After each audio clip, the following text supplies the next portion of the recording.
EMA காட்சி வைக்க என்ன நடக்குதுன்னு யாருக்கு தமிழ்நாட்டுக்கே தெரியுது. அப்புறம் நம்ம மட்டும் சொல்லி என்ன செய்ய போறோம்? என்ன அவர் நல்லது செஞ்சாரு? குதிரை வண்டி பந்தயம் வைக்கிறாரு, ரேஸ் வைக்கிறாரு. இன்னொரு தம்பி இருந்தாக்க அவருக்கு ஒரு முதலமைச்சர் போஸ்டிங்க கொடுப்பாரு.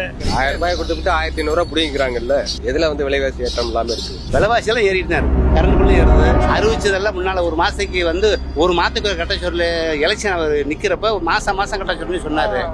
ஒரு மாதத்துக்கு ஒருக்கா நீங்க கட்டிக்கங்க, உங்களுக்கு கூட வராதுன்னாரு. இப்போ அவர் அதையும் செயல்படுத்தாம மேற்கொண்டு ஏத்திட்டாரு. முன்னால 500 கட்டின இடத்துல இன்னைக்கு 1000, 1200, 1000 கட்டின இடத்துல 2000, 2500 கட்டுறோம். இந்த முதலமைச்சர் இந்த 50,000 தாலி தங்கத்துல எடுத்துட்டாரு. அவர் செஞ்சது இப்ப 2 பொண்ணுலையும் நான் கஷ்டப்பட்டு சும்மா கடன் வாங்கி கட்டி கொடுத்தேன். அது எதுக்கு 1000 ரூபாய் 50,000க்கு கல்யாண செலவுக்கு 1000 பொண்ணு தாலி கொடுத்ததெல்லாம் வேஸ்டா போச்சு. அதைத்தான திட்டத்தை எடுத்தாரு. விலைவாசி ரொம்ப மோசம். 1000 ரூபாய் வச்சு குடும்பம் நடத்திட முடியுமா? மாசம் 1000 ரூபாய் வச்சு என்ன பண்ண முடியும்?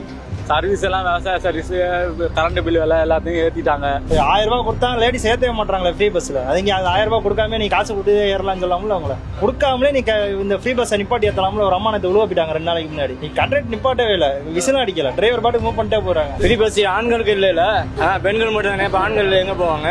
ஆண்களுக்கு என்ன செய்யறாங்க சொல்லுங்க? லோன் கேட்டா மாட்டு கொடுக்குற லோன் கூட மனுஷன் தர மாட்டாங்களே.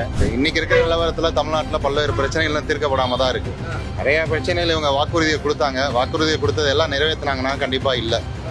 பாதிக்கப்பட்டவனா சொல்றேன், சட்ட ஒழுங்கு இந்த ஆட்சியில அந்த அளவுக்கு ரொம்ப நல்லா இருக்குன்னு சொல்ல